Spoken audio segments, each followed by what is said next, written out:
Welcome back, ladies and gentlemen, to the Blizzard ANZ Twitch channel for the opening night of the 2018 ANZ HGC Preseason Qualifiers.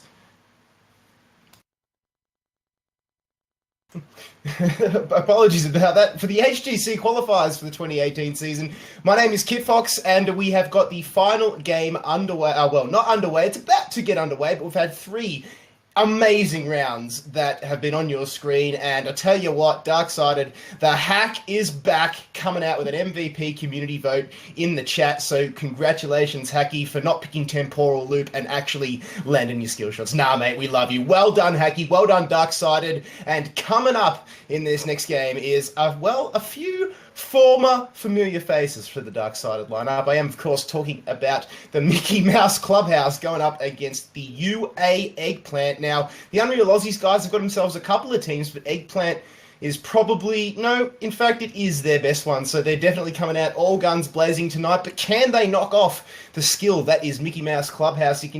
You were having a look at the graphics that were on screen earlier on, ladies and gents, and you would have seen the ladder on there, that Mickey Mouse Clubhouse yet to drop a game where UA Eggplant have unfortunately lost two of their matches tonight. But hey, let's see if they can come back. So without further ado, I'm going to pass you back over to the casters to take you through this final round is Skimmy and Vandy.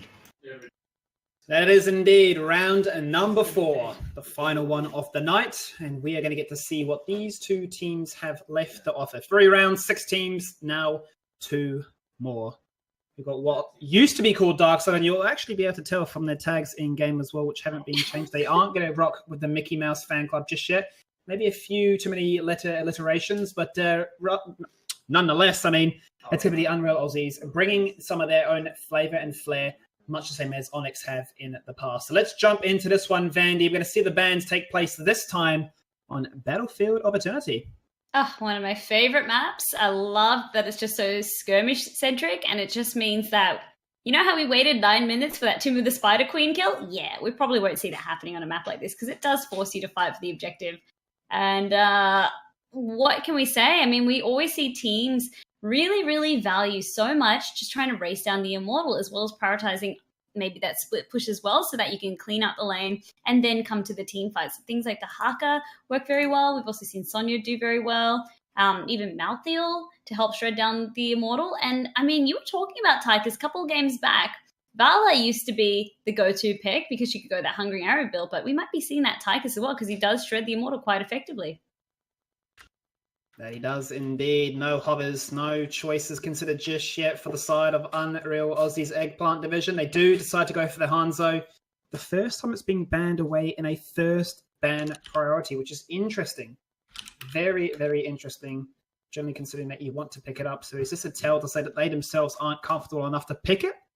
We'll have to wait and see for another time later on in this 4-week expedition, because for now, it's once again, Vanny, going to be the Shimada brothers not being allowed to have a family reunion. Yep, they are. Both of them constantly being banned out. So that just means now, for anyone following along at home, any of the stats heads out there, in all 4 games streamed tonight, Hanzo has been banned. Genji as well, I believe, in 3 of the games, or either 2 or 3, was also banned out. But he did go through in that last round right there. And very, very effectively, we saw why he was banned, with Doubt proving that that Shimada brother, combined with that Divine Shield, it was just hack and slash right there.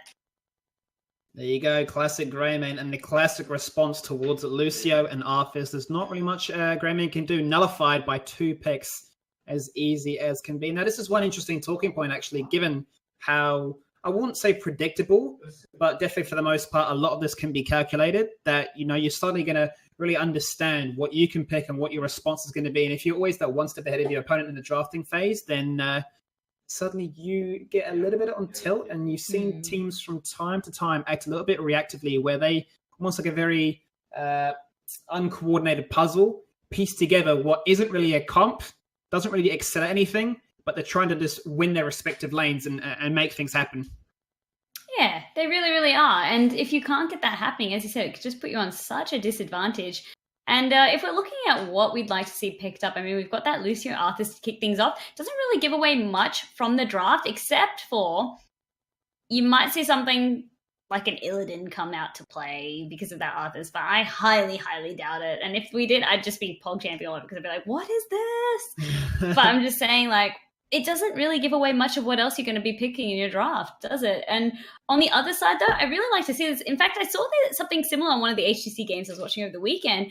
But if you've picked with something that doesn't really give away your damage dealers, and if you're looking to respond, what that then allows the opposing team to do is pick the damage dealers that they'd like to prioritize, or those S tier ones. So Greymane, Li Ming, very, very much in that category. And then also picking up that ETC. So then getting that crowd control. ETC has been so prioritized tonight, Skimmy. He has. I was just going to make a point about that one, Vandy. The second time tonight, he's been locked on in. Speaking of locked on in, we've lost Vikrak once again. Oh, dearie me. ANZ chat, get ready for this one. I can see the memes being posted right now about Kitfox with his internet being taken away. But soon we're going to see Vikrak die for this in chat, I'm sure, because right now it looks like he's at a power outage and net disconnection. Maybe the Dodo internet bill hasn't been paid. I'm not too sure. But nonetheless, we were nearly through the draft. I think I saw a Varian being a Hobbit ban. I think they were merely memeing at that point there, Vandy.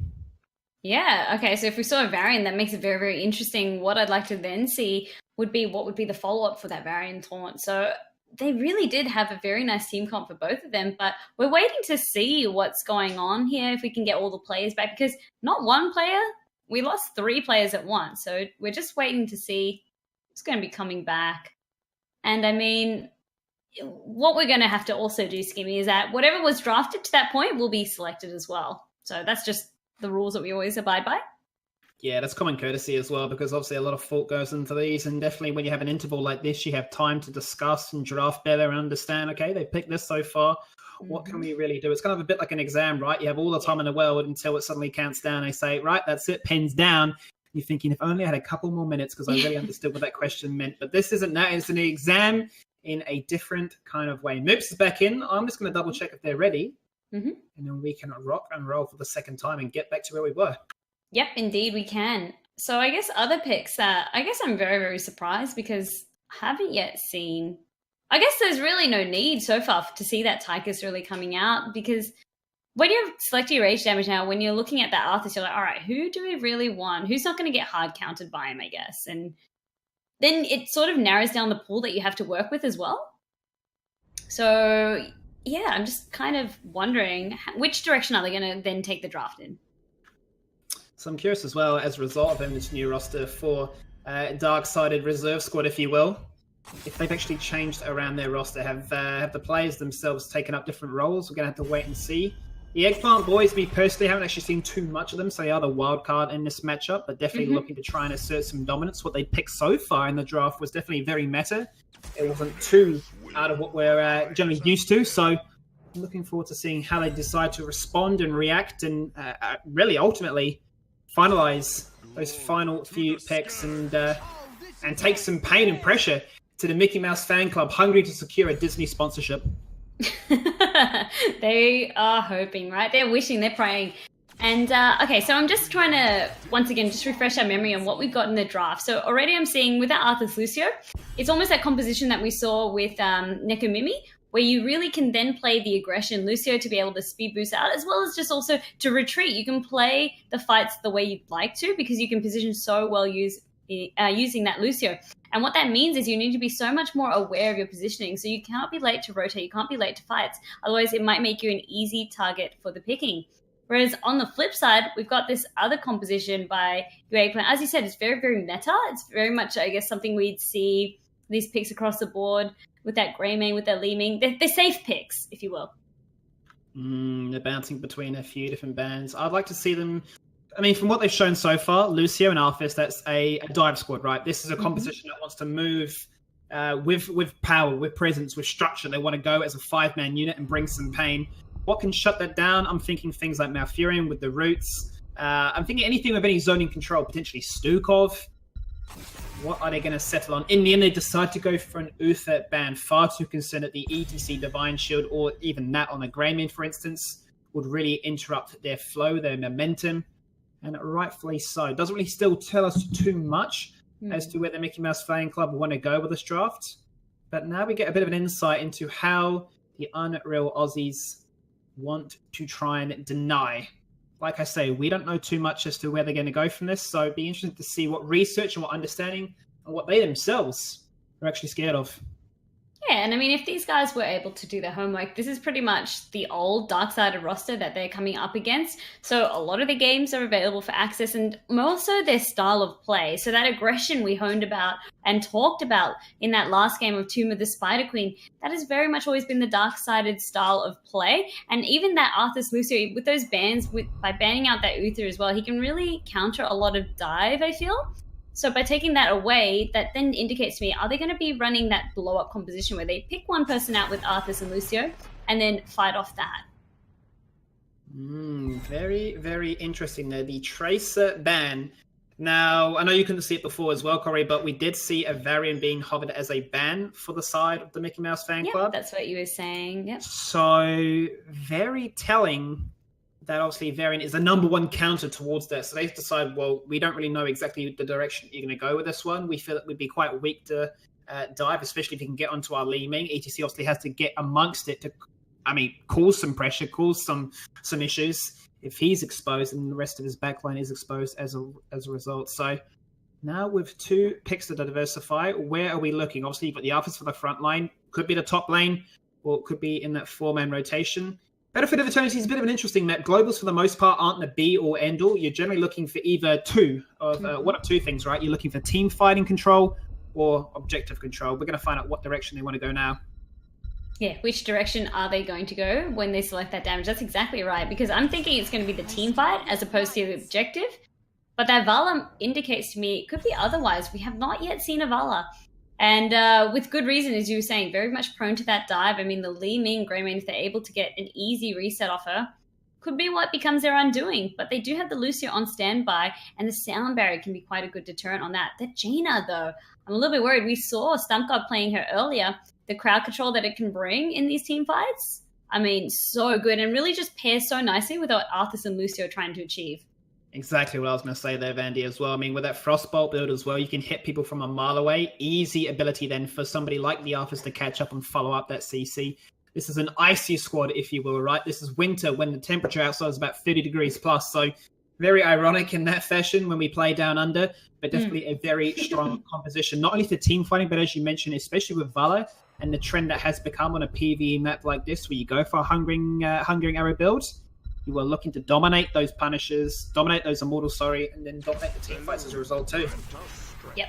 And look at these picks right here. That Malfurion and the Sonya. You touched on Malfurion coming out, and I think it's a very, very nice pick. If you're going for that blow-up composition, everyone's getting in nice and close, that Twilight Dream to be able to have on standby can be so, so crucial in just buying you those extra seconds to either reposition or get a kill of your own.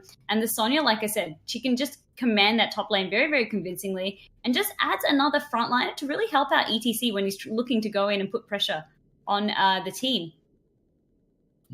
Yeah, I love this Malfurion pick. This alone should do a lot of work, definitely, to try and prevent this aggression that is noticeably going to come out here from the Mickey Mouse fan club. The final pick, however, is going to be the response to the Sonya. Do they want to have that matchup between Arthas, or are they going to keep him in the 4-man? Wave clear is already good. Mobility is fantastic. Mm-hmm. But where do they put their eggs in this basket? Potentially a Tyrael. Tyrael would be quite nice in this map. We've seen it in the past. And with Uther being taken off the board as well, would fit in quite nicely. Medivh, not necessarily. But well, Vandy. They bring out the Lord of Terror. Wombo combo as it may be. And this is one of 2 picks, really. I mean, you're looking at the ETC. How do you want to respect it? Johanna, Diablo, or Tyrael. Yeah, I was about to have a brain fight for a second. It's all right, I got you. I knew what you were trying to say. What are you talking about? You're talking about Condemn, you're talking about APOC, you're talking about Sanctification, you're talking about all these different abilities to shut him down and not allow him to be that one-trick pony that he can be. But there we go, Vandy. Mm-hmm.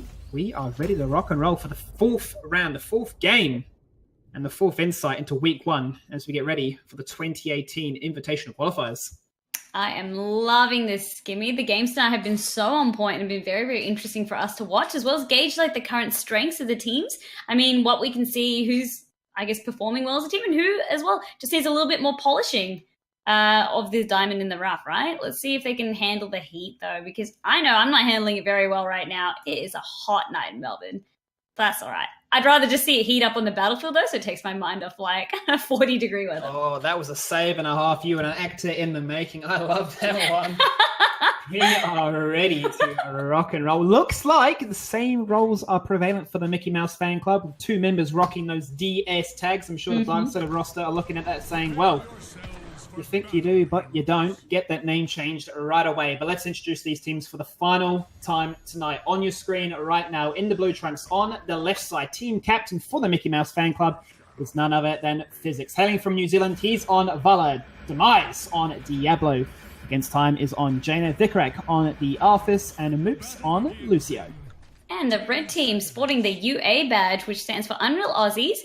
Unreal Aussie Eggplant, so I can see why they shortened it down. We have Merlin playing Sonya, Fergie Games on ETC, Stocy or Stocky on Malfurion. I'm going to pick one and roll with it. Alex Burnsy on Greymane and Crazy Dave on Li Ming. And Skimmy, you said because Physics is from New Zealand, he's playing the Vala. Does that mean everyone from New Zealand has to play Vala? I mean, you definitely fit the trend. I mean, I'm from New Zealand as well and have a Vala Smurf, right? So, I mean, if you come from New Zealand, it's just guaranteed you're going to be a sweaty Vala player. Yeah, and he's just like, I'm going to make sure that it holds true. So let's see what he can do with that Vala there. Let's see if he gets your tick of approval as a fellow Kiwi. Well, you know, I'll be watching him because if he doesn't, his visa shall be expired. But there we go, Demise in with the slam, punch and kick. And like a WWE wrestler, there were no theatrics there. That was just straight carnage, and that person's going home. Yeah, really, really was. And I don't think Crazy Dave expected that at all. On the rotate, no. Traditionally, we've seen Crazy Dave back when he was playing last season. He'd been playing more of that support role. But this time, we're actually seeing him on the Li Ming. So looking to see if he's changed it up, flexing for the roster a little bit. Fergie Games now is the next hero to fall. And I mean, the aggression coming out on the Mickey Mouse Clubhouse is just sensational. To shorten that, I think. Mickey Mouse fan club, Mickey Mouse Clubhouse, Mickey Mouse in his own way with his yippee, with that little like high-pitched voice. I don't know what you want to say, but I'm going to say it some way. Speaking of, top lane action has happened. Vikarak has opened up the scoreboard for his name, and he has taken down the Sonya. Meanwhile, in the bottom lane, Greymane once again pays the price, and within 2 minutes, we've already seen 4 kills. What an explosive start. Complete parallel to game number 3. I told you, Battlefield of Eternity just brings out some sort of bloodthirst in people, myself included. I'm just like, yeah, let's go for the kill, and the Immortal's already up, and I'm like, all right, that's a thing. Something about this battleground.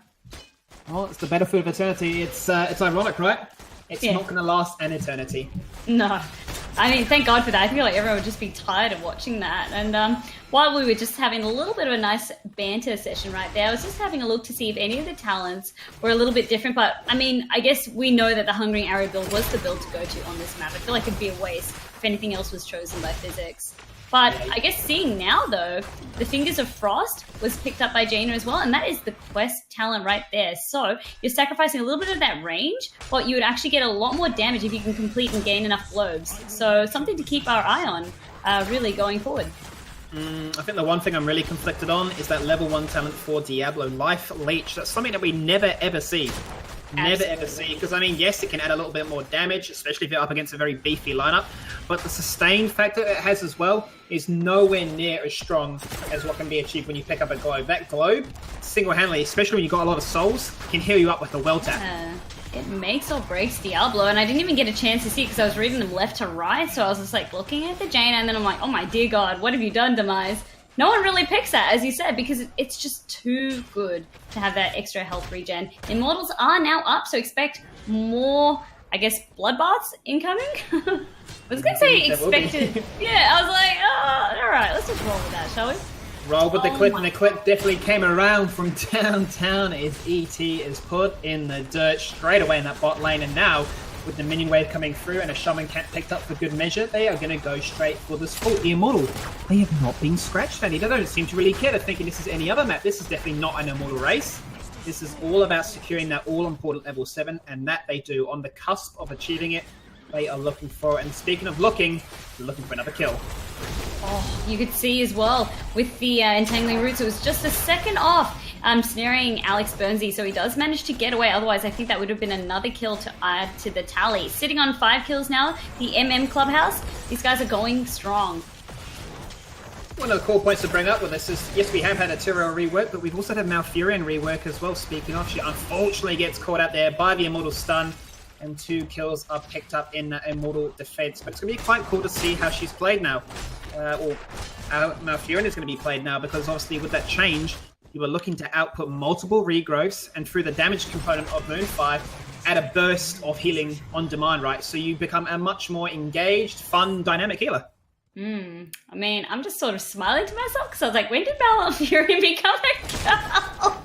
I mean, I was talking about Stokey, but then I was like, hang on a minute, I've just butchered the English language. I can't speak it, but hey. It's the pink skin, isn't it? It's the pink skin that's tricking you. Yeah, boys can wear pink. Come on, it's 2018. Oh, 100% they can. So Immortal Phase, it was actually quite close. You can see the racing coming out. As you said, with the Clubhouse, they were prioritizing a lot of the kills more than the Immortal. And what that means is that there's a half health shield that they need to deal with. But I think that's the least of their worries with this fight breaking out. Fantastic little stack there, but they do not find a kill on either tank. Both are quite low, but there comes out the Shadow Charge. Once again, Demise puts him in the dirt. That's going to be the follow-up route. Merlin is low, spinning to him, but not going to fidget spin enough. Only fidgeting in the Nexus, waiting to respawn. A very healthy Immortal is pushing for free in the top lane. And speaking of, we talked about Vale. He's a Kiwi representative. He is soaking, he is sweating, he is getting XP.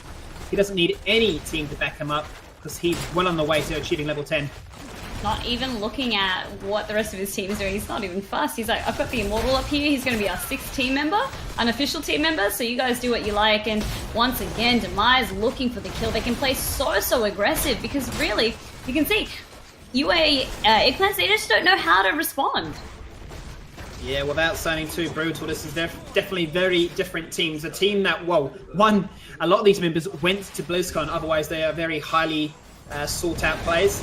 The other looking to have a bit of fun in a competitive environment. Speaking of, ETC gets taken on down. Ring of Frost does, and the final clip managed to get Stokey in the back there.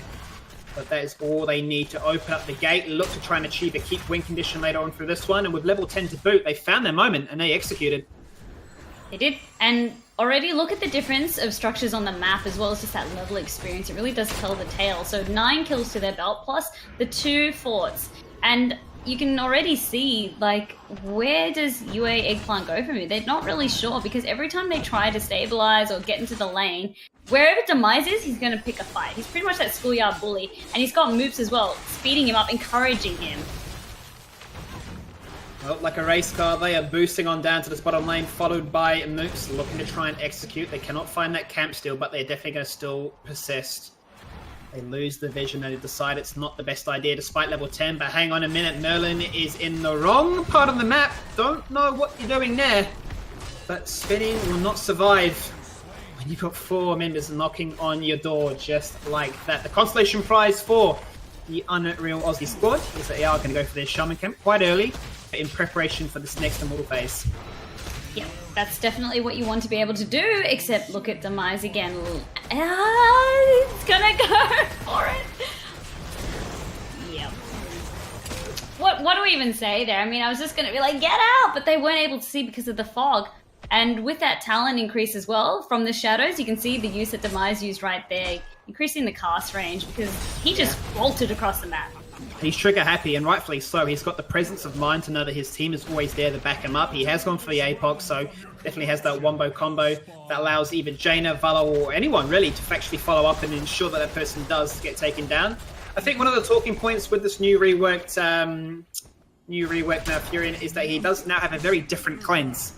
So the cleanse isn't on one single target. They can actually cleanse every single active regrowth member. So if you have that across 5 people and it's a 5-man APOC, well, I mean, obviously you need 4 because otherwise how does he cast it? But if there were 4 people locked in place, he could actually get it off them all. He hasn't decided to go for the cleanse. He's decided to go for the extra duration with wild growth. Let's see if that does end up biting them back. That's huge, though. Exactly what you were saying. It can make such a big play, such a big impact. But I'm telling you what, it's not going to make a difference because he just gets taken out. Demise so low, but he's going to live. The sound barrier manages to connect.